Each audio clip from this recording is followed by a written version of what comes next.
A teenage boy remains in custody, of course, after being questioned by detectives after a 15-year-old girl with a bright future was stabbed to death on her way to school. The much-loved youngster, named locally as Eliana, died after being stabbed in the neck with a foot-long knife during Wednesday morning's rush hour in Croydon. She's the 16th teenager to be killed in the capital this year. What needs to be done to end this epidemic of knife crime in the UK? And what is the root cause? Do you look at authorities, the police, the government? Do you look at parents? In a moment, Norman Brennan, former police officer, will join us on this. First, Marvin Porter, co-founder of My Ends, a community organisation that deals with youth violence. Marvin, great to have you with us. Welcome to the programme. What is the root cause for you? Good afternoon. Good afternoon. There has to be a deeper understanding into what makes a person in regards to, there's three things that makes the person: the mind, the body, and the spirit. And so if there's and I don't mean in a religious sense, I mean in a sense of energy.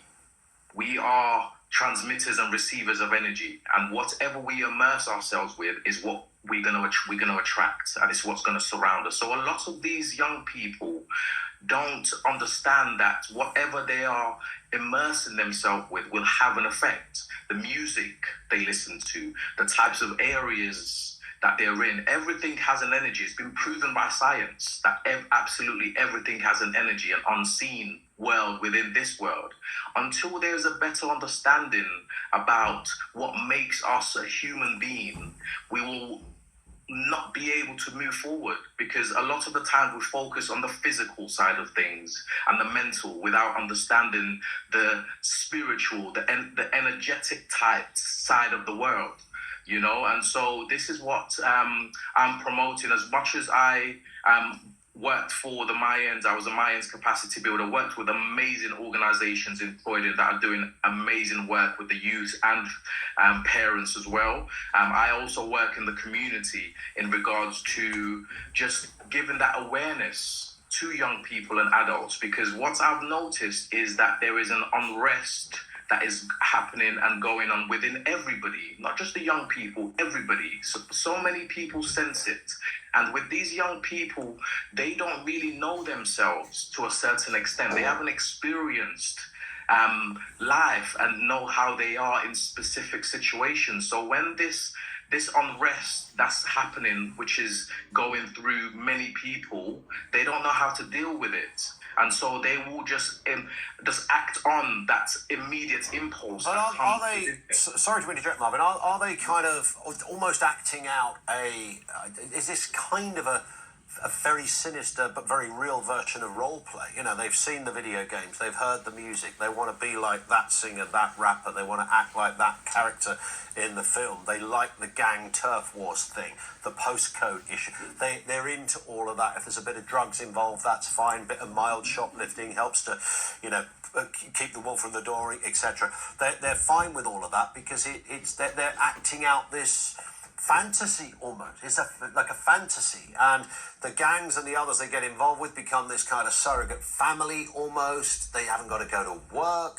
They can get up when they like, and when they're out there with a knife in their pocket, they feel like they could rule the world. Yes, I believe that plays a part in it.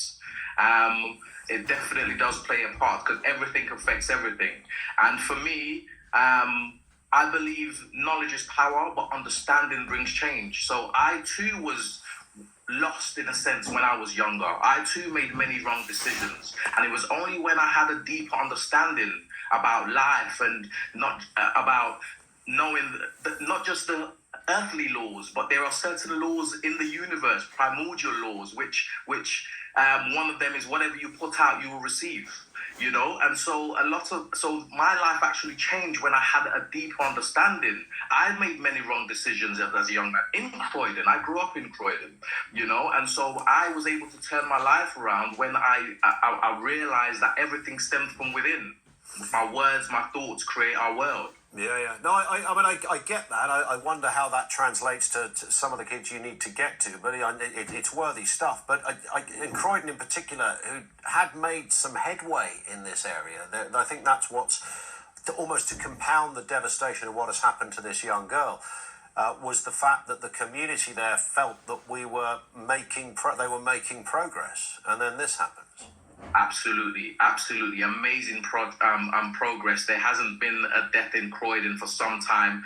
The many different Mayans organizations have been doing astounding work I've seen firsthand, and so this is absolutely is heartbreaking, and my condolences goes out to the family and friends, but as I say, we have to give these young people just a deeper understanding, and we also have to understand that it's choice as well. So it's going to be, and it's sad to say, but we're not going to be able to save everybody, because they have the power of choice to do what they choose to, regardless of the organizations, regardless, because some of them don't even come from bad parents. They have very good parents, so it's there's a deep happening. Yeah, there's something more going on. Listen, Marvin, we stopped there for no other reason than time, but insightful stuff. Thank you, Marvin Portes, former Mayans capacity builder, which is the official title. That was more of a spiritual interpretation. He said there at the end that he doesn't think it's, some of these kids don't come from,